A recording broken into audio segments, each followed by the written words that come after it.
diplome badafite barazihimba bari bize uraba bize ukorera satana azakumwaza ngiye buriya kambabwire buriya aragibu ko yakomera kose ntiyabuza umuntu gukora Imana irimo gushaka ko akora ariko iyo ukoze uko amategeko atabiteganya nyine icyo gihe uba winjiye muri domaine yacu icyo gihe uba winjiye aho Imana yaduhaye ububasha sibyo na uzi kubwira abantu gufata urusaku bakavuga ngo ariko se ko no mu kabari basakuza ubu itorero ryafatiye ryarakabari kuri standard icyabagize standard y'akabari ni ku buryo mwirirwa mwikomparinga nako nibura bari muko baba bari under the influence njya mbwira abantu iyo bansaka mu modoka bagafungura handi imbere noneho nkabasereza nkababwira ariko ko harimo intwaro kabari ntacyo uvuze ngwiriye se nkamwereka Bibiliya yawe intwaro zose ushaka akambwira ati iyi ni intwaro idafite ikitwaye ko muva muri veye n'abasinzi bakava kunywa mwari mwumva babashyiraho igipimo cy'umwuka ariko umusinzi kubera ko umushyiraho igipimo cy'umwuka cy'inzoga kugira ngo adatwara atakiri responsable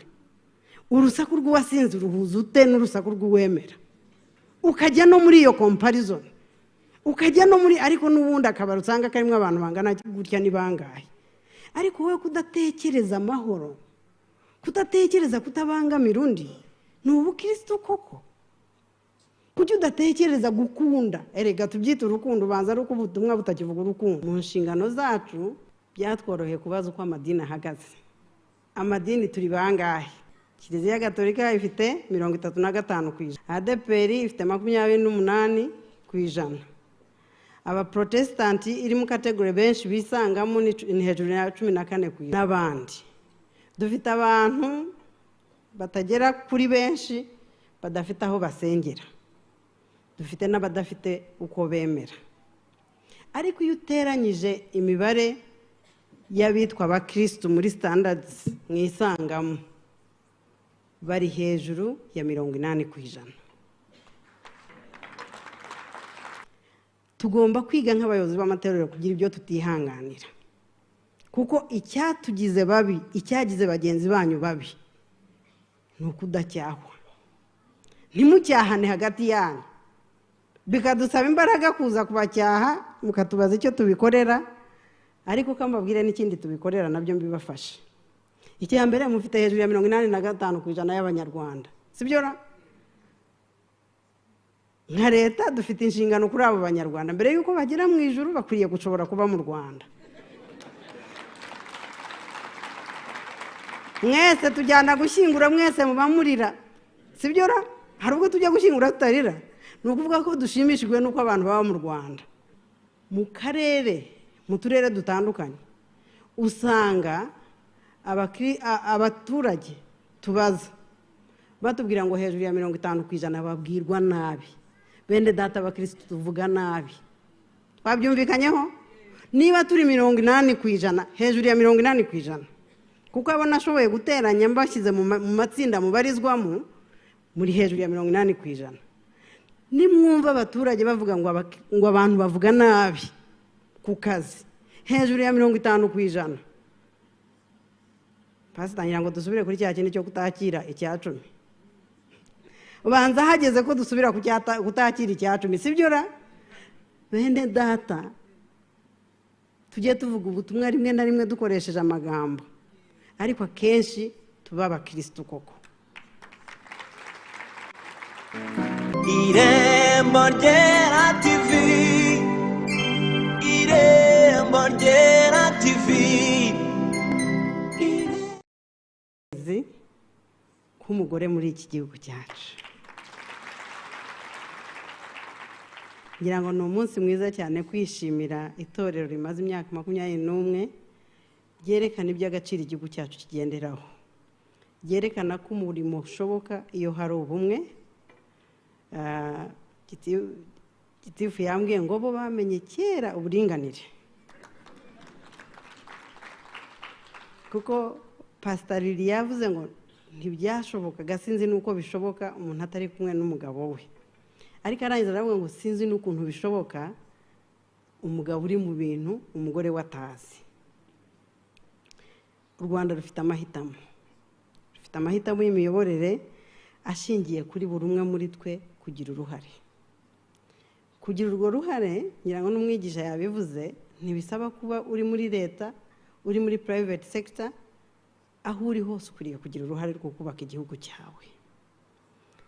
Imana yampaye umugisha wo kubyara abakobwa 4.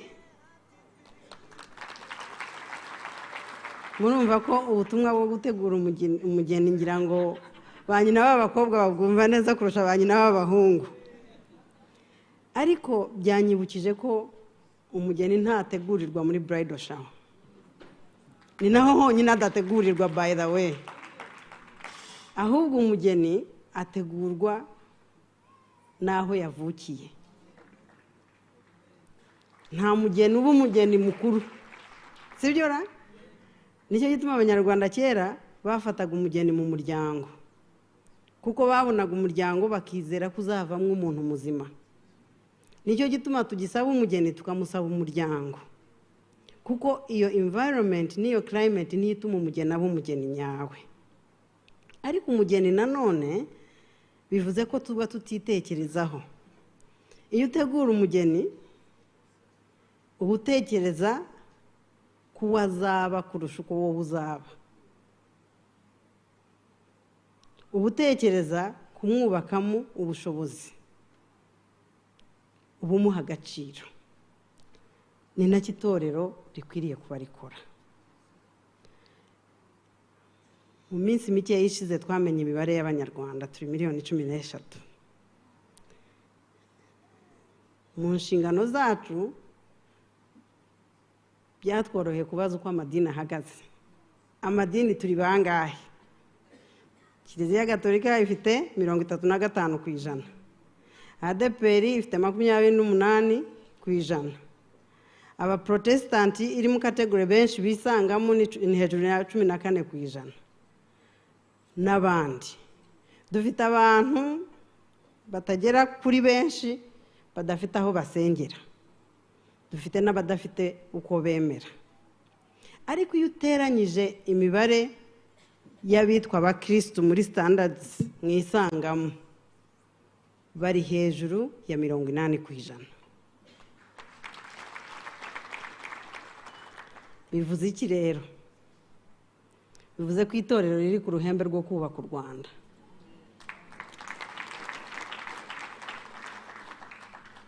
Ntabwo tuzigira tubigisha ubutumwa bwo kureka kuba abakristo, kuko ntacyo bidutwaye kuba muri bo. Nkuko mwishimira ko hari abakristo bari muri workforce, dukwiriye kuba tunishimira yuko kuba ari abakristo binagaragara kuri workforce level. Aho ngiye niho nshaka gusubira. Icyambere, umunyarwanda uri mu kazi uwo ari wese 80% uza guha serivisi azaba ari umukristo. Mwumva icyo gipimo? Ni ukuvuga 80% nusanga ruswa iri kuri 30%, portion y'abakristo izaba iri hejuru. Sibyo ra? Ntago ndi umunyamibare, ariko imibare mike yanzibyira bimbwira 80%. Twebwe tubaza abaturage buri mwaka, tugira ubushakashatsi bwitwa ishusho y'uburyo abaturage babona imiyoborere n'imitangire ya serivisi mu Rwanda. Mu karere, mu turere dutandukanye, usanga abaturage tubaza batubwira ngo hejuru ya 50% babwirwa nabi. Bende data abakristo tuvuga nabi. Twabyumvikanyeho? Niba turi 80%, hejuru ya 80%, kuko abo nashoboye guteranya mbashyize mu matsinda mubarizwamo, muri hejuru ya 80%. Nimwumva abaturage bavuga ngo abantu bavuga nabi ku kazi, hejuru ya 50%, pasitangira ngo dusubire kuri cya kintu cyo kutakira icya 10. Ubanza hageze ko dusubira kutakira icya 10, sibyo ra?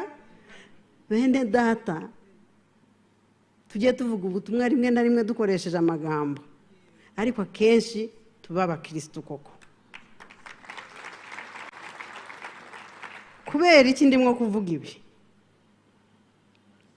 Nuko hari umushakashatsi umwe wanditse aravuga ngo the culture of any organization is shaped by the worst behavior the leader is willing to tolerate.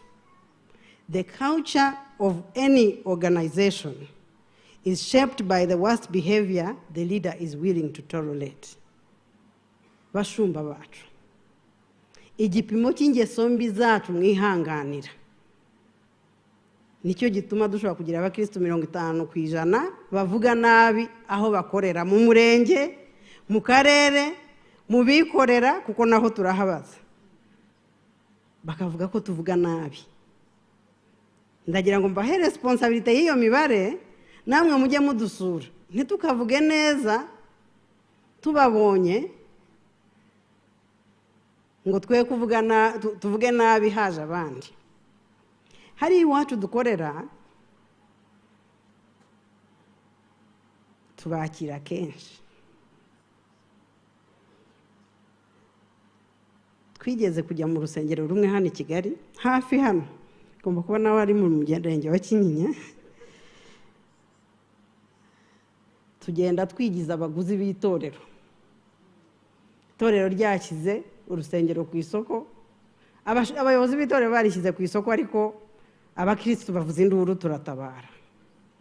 Nsaba na bamwe muri mwe ndabaga nti nimumpamagarire mumbarize koko niba bagurisha. Barabaza se n'abakristo murabagurisha? Ngo abakristo tubakuyemo igiciro cya biki? Ibyo bintu nta mezi abiri bimaze. Ntago amezi abiri arangiye, ntabwo amezi abiri arangiye muri Kigali ibyo bintu bibaye. Abatangabuhamya hano barahari, nubwo ntari bubahe ijambo kubutanga. Ariko kambabwira ikintu kibi cyabaye cyane kurushaho. Abantu bacu bari bagiye kugura itorero, binjiye mu rusengero, basanga abagore benshi bari mu masengesho menshi pe. Muzi ukuntu basengaga? Nyine mwebwe turabakunda, iyo mwabaye bashumba bacu ntitubavuma, ariko baravugaga ngo Mana, umuntu uzagurira itorero uzamuhe kubyara apfusha. Mu itorero iryo sengesho, kuko twaragiye abantu bacu bicaramo babanza gukurikira umwuka w'abasenga. Ibaza umuntu waje mu itorero akageraho asenga atyo. Navuze abanyarwanda basanzwe bari bazi gutukana nabi, baravuga ngo uragapfuta byaye. Ariko umukristo ugera mu itorero akirirwamo yiyirije, agasenga avuga ngo umuntu arakabyara apfusha. Murumva ukuntu ari extreme? Kutabyara birababaje ubwabyo, ariko ugasengera abantu ngo babyare bapfusha. Ubwira Imana waje mu rusengero. Ariko biba byaturutse he? Biba byaturutse kuri frustration ikomeye cyane yaturutse ku buyobozi. Bakajya mu gahinda, bakajya mu maganya, bakajya mu kubabara. Umuco mwiza tugomba kwiga nk'abayobozi b'amatorero kugira ibyo tutihanganira, kuko icyatugize babi, icyagize bagenzi banyu babi, ni ukudacyahwa. Ntimucyahane hagati yanyu, bikadusaba imbaraga kuza kubacyaha, mukatubaza icyo tubikorera, ariko kambabwire n'ikindi tubikorera nabyo mbibafashe. Icya mbere, mufite hejuru ya 85% y'abanyarwanda, sibyo? Nka leta dufite inshingano kuri abo banyarwanda, mbere yuko bagera mu ijuru bakwiriye gushobora kuba mu Rwanda. Mwese tujyana gushyingura, mwese mubamurira, sibyo? Hari ubwo tujya gushyingura tutarira. Ni ukuvuga ko dushimishijwe n'uko abantu baba mu Rwanda. Niba dushimishijwe n'uko abantu baba mu Rwanda, bakwiriye kubamo banezerewe, bafite agaciro, bafite ubuzima bufite agaciro. Ibyo ndabivuga kubera ko biri mu bidusubiza inyuma, ariko itorero ni umufatanyabikorwa ukomeye cyane. Pastor Taya ntumira yarazi ko ngira ngo hari amasaha y'umushyitsi azira. Ndangene ntago naza mu muhango ntari bubemo, ariko impamvu ndaha ni iki?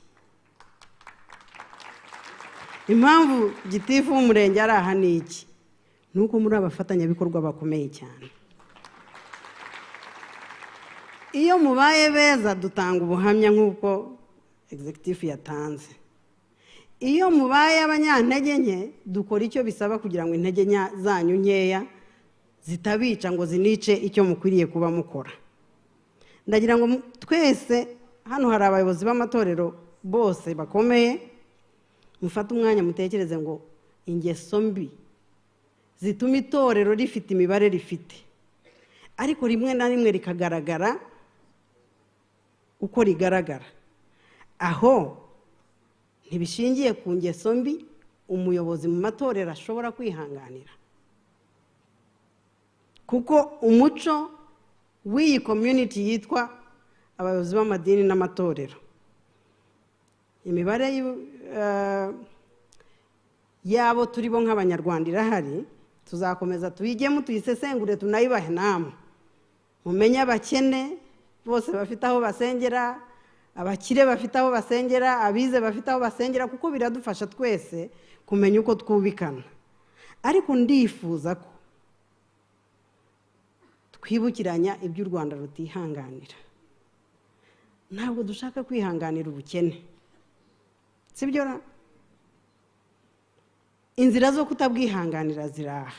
Ndashaka kubashimira cyane yuko mu gihe cyanyu cyo kutihanganira ubukene mudategereza gushaka abakristo banyu, mujya mu babikira Imana yahamagariye uwo murimo, mukabafasha kutihanganira ubukene n'imibereho mibi.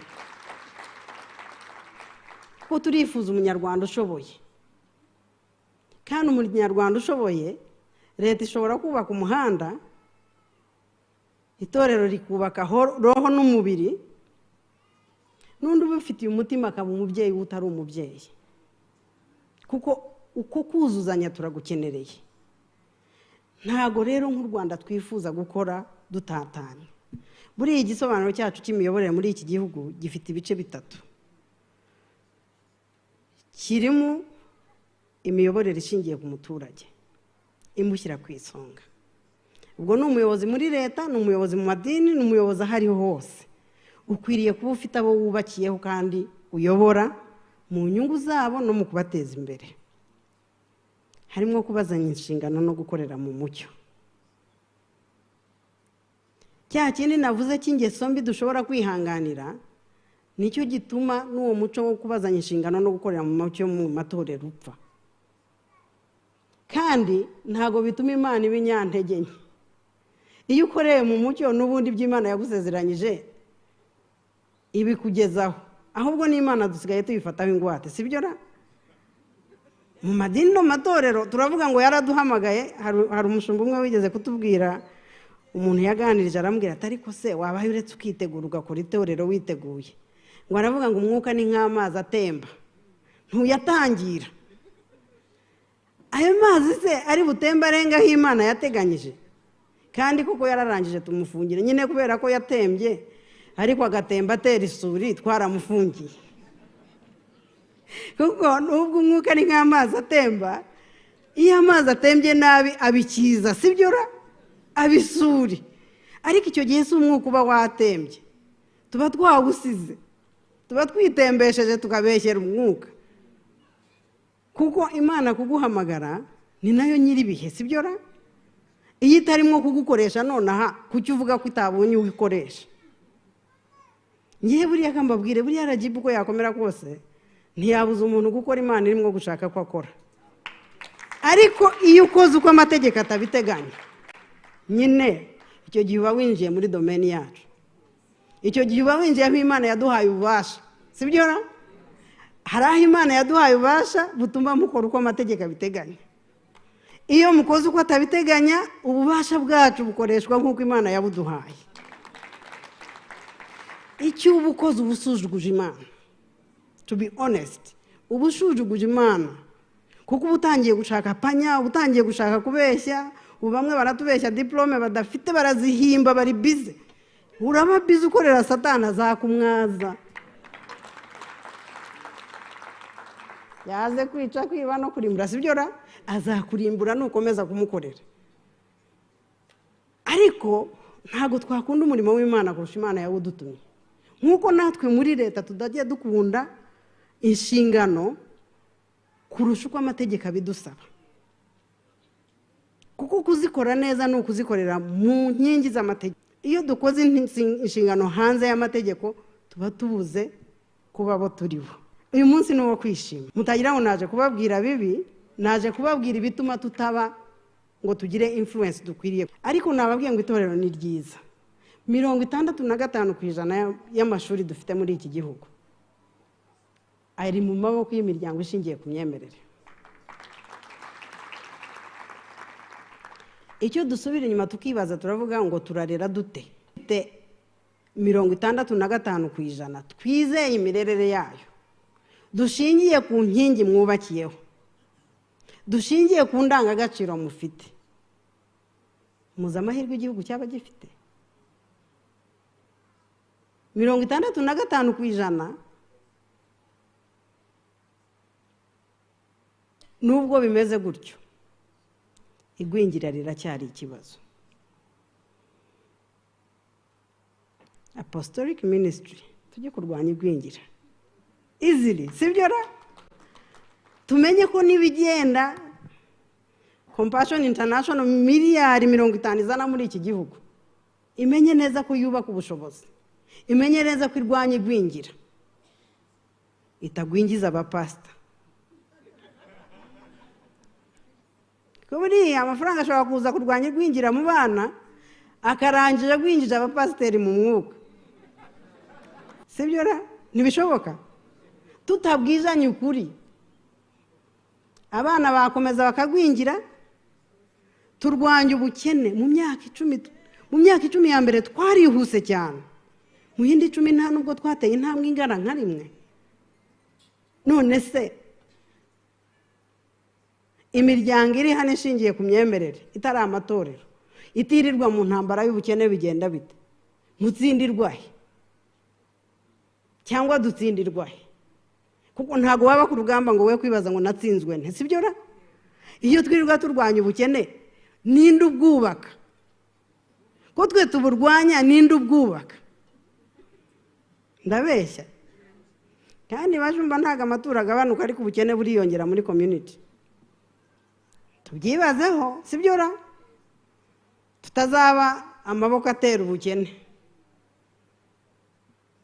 sibyo? Ntidukwiriye kubyibaza ko turwanya ubukene ntibukugabanuke nk'uko bugabanuka, amatura akaba atagabanuka cyane, ubukene bwiyongerera. Ninde utuma bwiyongerara? Igwingira ninde uryongera? Ko abakristo tuba twagiye gusenga 80% ku cyumweru, tuvayo dutabana bacu bakicwa n'inzara, kandi abana ari umwanda uturuka ku Uwiteka. Uwo mwanda uturuka ku Uwiteka ninde utwamburira hehe mu nzira? Ko ari mwe mudushyingira. Ngira ubuhamya bwo gushyingira nkunda cyane. Nari nize nsobanutse mvuye kwiga muri maîtrise, ndaza nkora ubukwe, nsabwa mu kwa 9, njya no mu murenge mu kwa 9. Umugabo wanjye asubira iwabo, nsigara iwacu. Mu kwa 11 njya mu rusengero, njya mu rugo. Noneho mba umugore. Bivuze iki? Bivuze ko nubwo ndi umunyamategeko, nubwo umwanditsi w'irangamimerere yavuze ngo tubaye umugabo n'umugore, authority pastor yaramfiteho yatumye ntajya mu rugo rwanjye.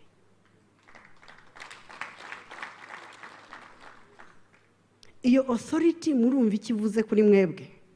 Do you realize the power that you are privileged to have on us?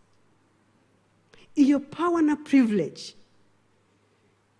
byaba bibabaje kuba gitifu yumva ko mukora ibitangaza kuba muza mu muganda, sibyo ra?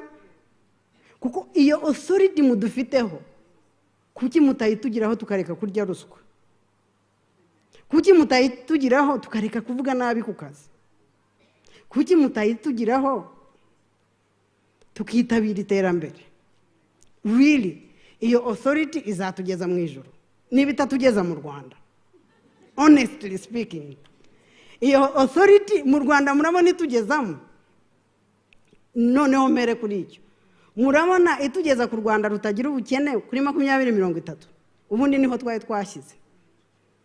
Ku isi hose dusinyana n'abandi ngo turashaka u Rwanda rutagira, turashaka isi itagira ubukene muri 2030. Ariko noneho reka tugaruke mu Rwanda, turashaka u Rwanda ruzira ubukene kuri 2030. Mubona urugamba turimo ku bukene turimo kuganayo?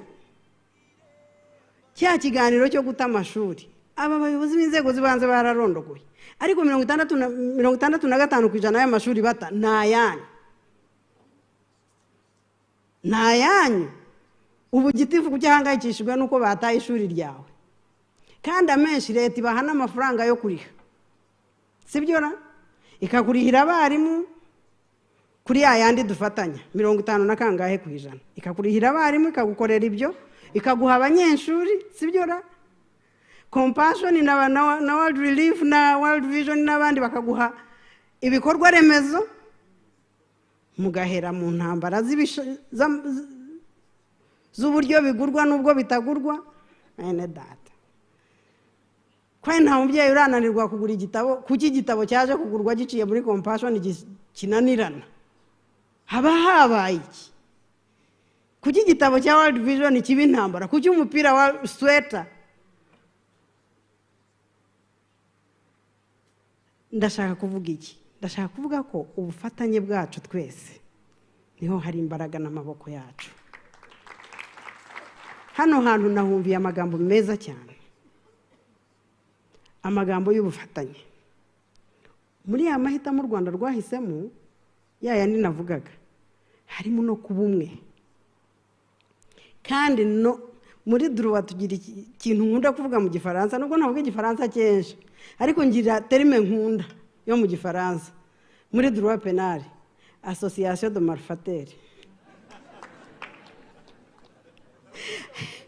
iyo parti yo ndayizi ariko reka twe kuba association de malfaiteurs reka twe guhuza ibibi reka twe kuba abahuza mugambi w'ikibi ubumwe bwacu subwo kuvuga ngo ntamuvugaho kuko nimuvugaho nanjye ejo bazangeraho reka tumutegure mbere ejo niba mugeraho bazamwishimira hari icyo bitwayera niba turi muri umbrellas niba turi mu matorero tuba ibyuma bityazanya sibyo icyiza cyubaka icyiza kurushaho nifuza rero kubibutsa yuko mu rwego rwa leta twahisemo ubumwe ubu turaha nyine kubera ko turi abafatanyabikorwa ikindi reka mbabwire murekera gushima Imana ko mufite abakristo bari mu mirimo niba muri 80% se mwabuzwa n'iki kugira abakristo mu mirimo iki gihugu kiyoborwa n'abanyarwanda niba abanyarwanda hejuru ya 80% ari abakristo ahubwo nimurebe niba turiho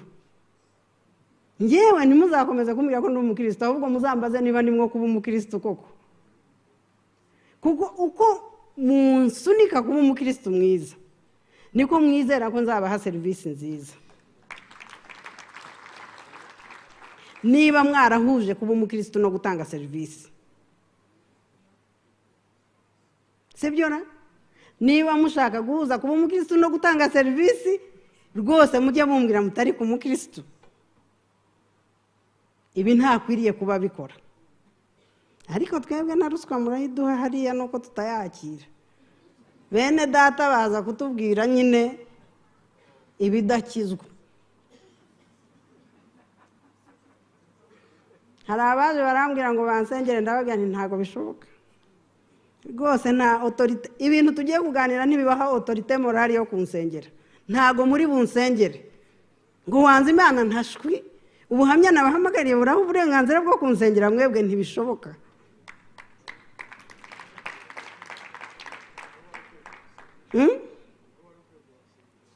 finaluma nyine nabonaga ko bashaka gukoresha gusenga nk'imbaraga zindi zo kunyentimida wa mugani ariko ntago byari bigamije gusenga na character y'uwo dusenga iki gihugu gifite amahirwe yuko gifite character ya leadership ni nacyo nshaka gusubiraho character ya leadership twafashe umwanya kuko dukorana n'amatorero menshi iyo turi muri reform processes dushaka kureba structures z'amatorero ni hari ikintu nakunze Imana yakoze ntago Imana yubatse structure mu buryo buri complicated bw'amatorero ariko iyo usomye muri Bibiliya ubona neza character y'umuyobozi Bibiliya ishaka kandi nicyo gituma ndimwo kubitindaho structures zose dufite iyo zibuze character tubura ubuyobozi uru Rwanda imyaka 28 ishize rwabaye mu genocide yakorewe abatutsi abanyarwanda muzi ko ari bo bubatse u Rwanda the character of leadership and what the leadership can tolerate has transformed us from victims and perpetrators to a great nation what is the character of church leadership in this country? I really want you to go and respond to that question. Aho mwicara mwibaze ngo character y'ubuyobozi bw'amatorero muri iki gihugu. Iyo dusohotse nk'abanyarwanda duhangayikishijwe n'ubukene, duhangayikishijwe na ruswa, duhangayikishijwe n'ingeso mbi, murabizi ko tugize 80% nk'abakristo. Do you realize what that number means? Do you realize the struggles that we go through in those characters? So nifuje gusoza, buriya kuvuga nyuma biragora. Imwe muri churches twari turimo gukora reform, twaganiriye kuri characters dushaka. Uzi kuba mukora amategeko y'itorero mugashyiramo indangagaciro y'ubukristo. Odepari muba mwamaze kubona ko struggle mufite ari uko ubukristo budahari. Christ centeredness ikaba indangagaciro mwicara muri leta mukavuga ngo reka tuyishapinge muri character y'itorero. Kuri rimwe kuri abiri kuri ata. Ubukristo ubundi kitugira abakristo si ubukristo. Si ukuba Christ like. None se wabuta Christ like muri environment yanyu umuntu wicara avuga ati ariko reka dushyiremo ubukristo nk'indangagaciro. Nukuvuga indangagaciro y'ubukristo kukureba hanze. Uyu murimo wanyu ni umurimo w'ubuhamya. Umuntu ureba iyi structure aravuga ngo indangagaciro y'ubukristo ntihari. Kuko abantu bashobora kugira confusion, ariko ntibagira confusion y'icyo ukwiriye kubura icyo. Ahubwo ushobora kugira confusion y'ukuri icyo mu by'ukuri. Ngira ngo Pastor Lilia bivuze neza, kubona ku itorero ryangiritse birababaza. Nigeze kuganira n'umuntu w'inshuti yanjye arambwira turiya muntu arambabaza ntize kuki. Ati nuko uko ateye rwose anabiteye ari umukristo. Ati yaba ari hanze hariya twari kuba twizera ko hari umunsi azahinduka. Ati noneho igiteye agahinda ateye kuriya hari umukristo uca n'imanza. Murumva agahinda biteye. Iyo space abantu bemera kuri transformation ibitagifite character iri transformation, ibindi byose tuba turimo bibatari byo. So ndagira ngo mbashimire cyane ko muri abafatanyabikorwa beza. Ndagira ngo mbashimire yuko ubuhamya bwabaye buturutse mu nzego z'ubuyobozi, buturutse mu mateka yanyu, bwagaragaje ko hari a particular character mufite nk'ubuyobozi. Igituma natinze kuri character nuko iyo tuyibuze hari ibyo tutakaza. Nk'abayobozi cyangwa nk'inzego z'ubuyobozi, iyo tubuze iyo character tuvuga, nta cyizere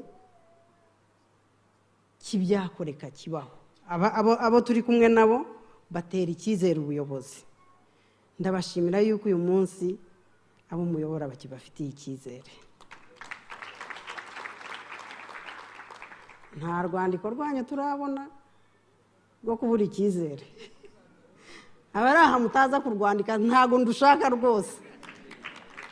Mufite ubuyobozi, mufite inzego mwiyubakiye zibafasha kubaka icyizere cy'ubuyobozi. Sinzi niba mwabyumvishije, ariko pastor yavuze ngo n'amafaranga sinzi aho bayakorera. Sibyo? Twebwe twamaze kubona hari henshi bagwa ku mafaranga.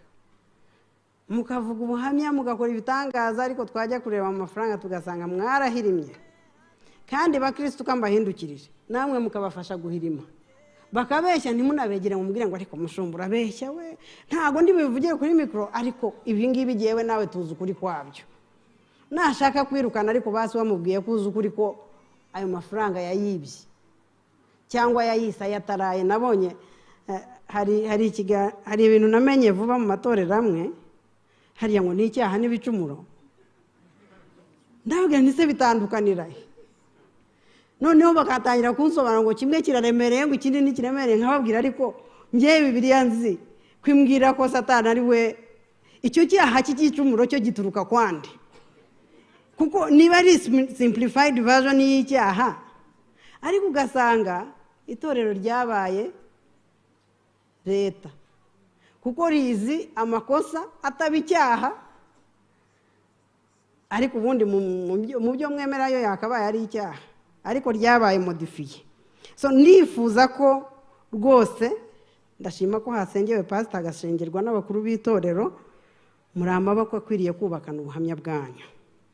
Ndabashimira rero ko mufite ubuhamya bwiza nk'itorero, kuko kubura ubwo buhamya biterwa nuko muba mwarihanganiye ibitesha agaciro integrity yanyu.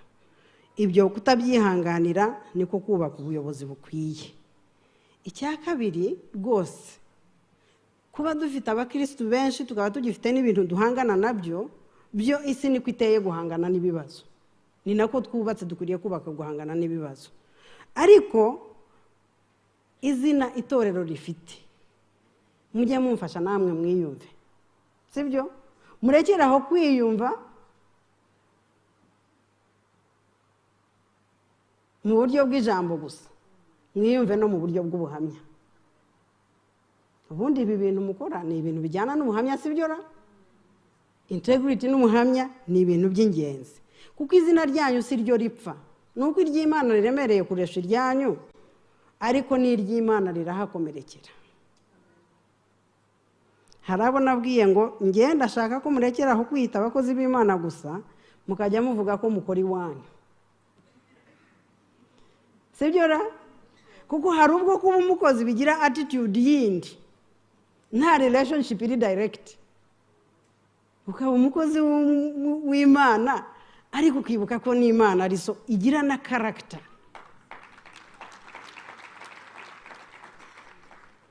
Hari ibintu umuntu akora tukavuga ngo uriya ntiyahuye na mama, ukaba ubizi ko mutavindimwe nyine, ukaba uzi neza ko umuvindimwe atabikora, sibyo? Natwe kuko niba turi abana b'Imana tukaba n'abakozi bayo, tugomba kuba tuzi character ya data wacu. Twagombye kuba tuzi nibura niya data buja, niba tutazi ya data. Ariko hari ukuntu dusa nkaho nawe tutamuzi neza. Kuri icyo cyo kutamumenya neza, rwose ndeka mbabwire hamwe muho tubonera intege nke. Ndishimye cyane ko uyu munsi hari ibintu nahumviye. Vision kwaguka, realizinga ko atari mwebwe. Buriya sinzi niba mwabyumvise ko Pastor Tayi yavuze ko Moses atageze Kanani. Mwabyumvise neza? Dufite abashumba bishwe na vision bearing. Rwose bazi ko aribo n'Imana yarangiye. N'Imana itagitanga vision byarangiye. None ugasanga bararwana no kubearinga vision yabasize. Marayika mwumvishije aho yiga? Uragira ngo umushumba uzayobora marayika se nta bundi bushobozi asabwa? Arasabwa kuba atekereza kuri level ya challenges za marayika. Nahoze mbara imyaka hano dufite icyerezo 2050. Marayika niba afite 21 uyu munsi, muri 2050 azaba afite 47. Bashumba, murumva muzashumba marayika koko? Tubwizanyije ukuri ko twanditse ibintu mukabitonganira, tubwizanye ukuri. Marayika azashumba ba marayika. Ntidushobora kugira amatorero atarimo gushaka abashumba nka ba marayika bazashumba ba marayika, sibyo ra? Nibishoboka. Ubwo nyine vision bearing izapfira rimwe natwe. To be honest, that's where we are and that's where we stand. Niba twemera impact y'itorero, niba dushaka kwihindura ubuzima bw'Abanyarwanda, niba dushaka kwikomeza ikabarele, mugomba kugira ubushobozi yirenga, sibyo ra? Buriya niba numvishije neza, numvishije ko umuco wiyubatse mu myaka 21 uhagije ko mwaguka mufite identity. Niba numvishije neza, Pastor Mbwira yarambwiye ngo it's an apostolic day. Noneho ngewe ndumurayike, mpitamo kutabyumva kidini, mbyumva kirayike. Ariko ndavuga nti nzasobanukirwa icyo bivuze. Nasobanukiwe ko ari the future, ariko yubakiye kuri foundations zikomeye za past. Itorero iyo rijyo gupfa riheraho ryaturutse, ntirireba aho rijya. Amatorero timwo kubaka uyu munsi Kigali agomba kujyana na master plan, sibyo ra? Ntago tuzagira master plan ngo dukeke rwose mwitegereza ko RGB izababwira ngo nimusenye namwe nimujya kubaka muzareba ibyo master plan ivuga. Si byo giti? Ntago master plan ari ibanga, ni umutungo wacu rusange. Uyu munsi turi miliyoni 13, ariko census irerekana uko tuzagenda dukura kandi turakura. Kandi mwebwe murabizi nimwe mugira ubukwe buri wa gatandatu. Sinzi uyu munsi uko byagenze. Ubu hari abatongana. None se ubukwe iyo mubasengeye n'umubasengeye kubyara, mugomba kubabwira uko bazabyara mukategura naho bazarerera. Reka twe kuba irresponsible ngo twe kuba relevant, kuko nitutaba responsible ntago tuzaba relevant rwose mu gihe kitari iki cy'imbere. So amatorero agomba gutekereza ejo hazaza. Nashimishijwe marayika kuba yahagurutse akaza, nuko ibyo mukora yabihaye agaciro. Ngewe njya nicana n'abana b'abapasiteri bakavuga ngo sinshobora kuzakora ibyo data yakoze, ngo twakomerekeye mu itorero. Ariko ubu uri hafi kumubwira ngo so niwe wagukomerekeje imbere y'abandi.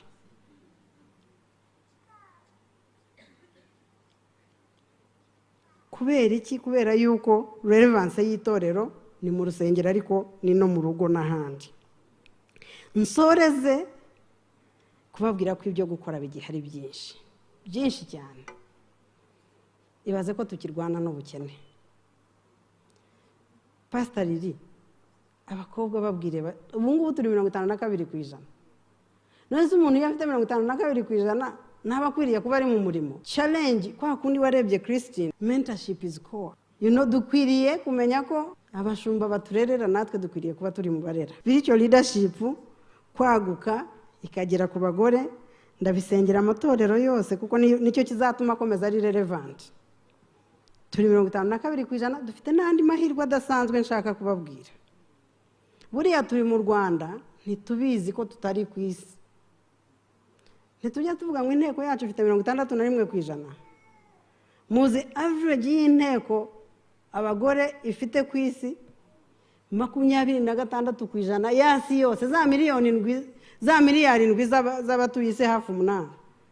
Abagore ni 26%. Ubwo n'u Rwanda rwazamuye abandi. Sibyo ra?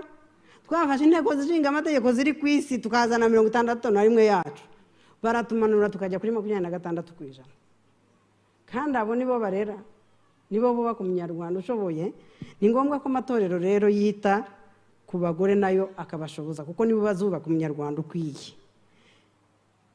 Aho turerera abana muri ya mashuri navuze, yaba twajyaga muri ya mashuri yanyu ya 60% na 5%, tugasanga indangagaciro zanyu nibura niba muzifite. Leta n'umufatanyabikorwa kugira ngo itorero ryandikwe muri iki gihugu rijya mu karere, rikavuga ngo nje kuba umufatanyabikorwa, bakabaha urupapuro rwitwa urwandiko rw'ubufatanye. Mukajya mu burezi, mukajya mu bindi. Ariko umunyarwanda twifuza turamuzi, ni nawe nshaka gusorezaho. Umunyarwanda twifuza muri 2050 ni umunyarwanda ufite ubushobozi bwo kurushanwa mu ruhando mpuzamahanga no kwishyira hamwe n'ibindi bihugu.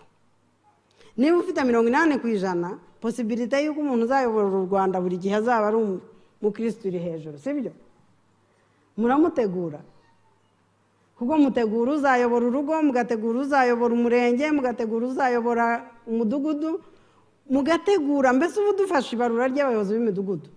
Twasanga n'ubundi 80% ari abakristo. Musanga imidugudu yacu iyobowe kuri icyo gipimo. Niba ubukristo ari character, n'ubu ubukristo ari values. So turifuza umunyarwanda ushoboye, uzahatana atari naha ari n'ahandi. Wowe urategura umukristo ushoboye, uzahatana ataraha ari n'ahandi. Mutunze ubutaka kuturusha twese. Ndabeshyara dufashe ubutaka buti igihugu dufite tukabushyira kuri ba nyirabwo. Ayo makuru nayo turayafite ubu, noneho nayo turaza kuyabereka. Tuzasanga amadini afite menshi. Leta irirwa irwanya n'isuri. Turashaka kugira ubuhinzi bubyara ubukire.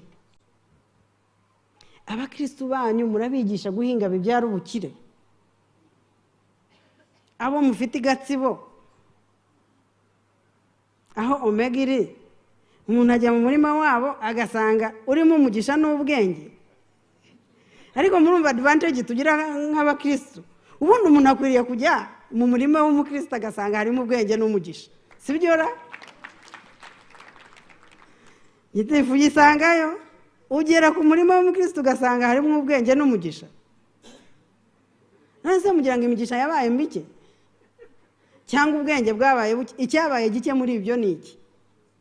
Ariko tubibutse ubukire bw'abanyarwanda buzaguka, ariko buzaguka uko imyumvire yabo iteye. Turashaka iterambere ry'imijyi n'imiturire igezweho. Ibi ndabibabwira kuko nimwe murimo kubaka hirya no hino. Tumaze iminsi tubaganiriza abakristo baturanye n'amatorero menshi, nako abaturage baturanye n'amatorero menshi ntibifuza kuyajyamo kuko bayumva nka sosi yo kubura amahoro. Gufata urusaku, buriyo tubabwiye gufata urusaku, kambabwira ikintu kimbabaza. Uzi kubwira abantu gufata urusaku bakavuga ngo ariko se ko no mu kabari basakuza. Ubu itorero ryafatiye ryara akabari kuri standard. Icyabagize standard y'akabari ni iki? Ku buryo mwirirwa mwikomparinga nako. Nibura bari muko baba bari under the influence. Ko njya mbwira abantu iyo bansaka mu modoka bagafungura hahandi imbere, noneho nkabasereza nkababwira ariko ko harimo intwaro kabari ntacyo uvuze. Ngwiriye se nkamwereka Bibiliya yanjye. Intwaro zose ushaka, akambwira ati iyi ni intwaro idafite ikitwaye. Ko muva muri veye n'abasinzi bakava kunywa, mwari mwumva babashyiraho igipimo cy'umwuka. Ariko umusinzi kubera ko umushyiraho igipimo cy'umwuka cy'inzoga kugira ngo adatwara atakiri responsable, urusaku rw'uwasinzi ruhuza ute n'urusaku rw'uwemera? Ukajya no muri iyo comparison, ukajya no muri, ariko n'ubundi akabari usanga karimo abantu bangana gutya ni bangahe. Ariko wowe kudatekereza amahoro, kudatekereza kutabangamira undi, ni ubukristo koko? Kuki udatekereza gukunda? Erega tubyita urukundo, banza ari uko ubutumwa butakivuga urukundo. Niba uturanye n'umuntu urwaye umutima, arakangirwa n'iki n'urusaku rwawe?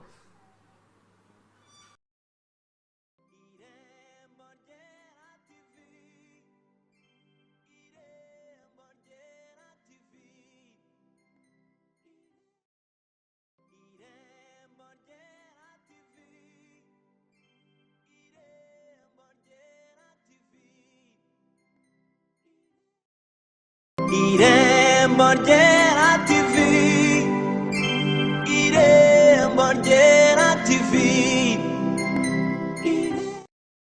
Irembo Ryera TV, Irembo Ryera TV, Irembo Ryera TV, Irembo Ryera TV. Irembo Ryera TV, Irembo Ryera TV, Irembo Ryera TV, Irembo Ryera TV, Irembo Ryera TV, Irembo Ryera TV. Irembo Ryera TV, Irembo Ryera TV, Irembo Ryera TV, Irembo Ryera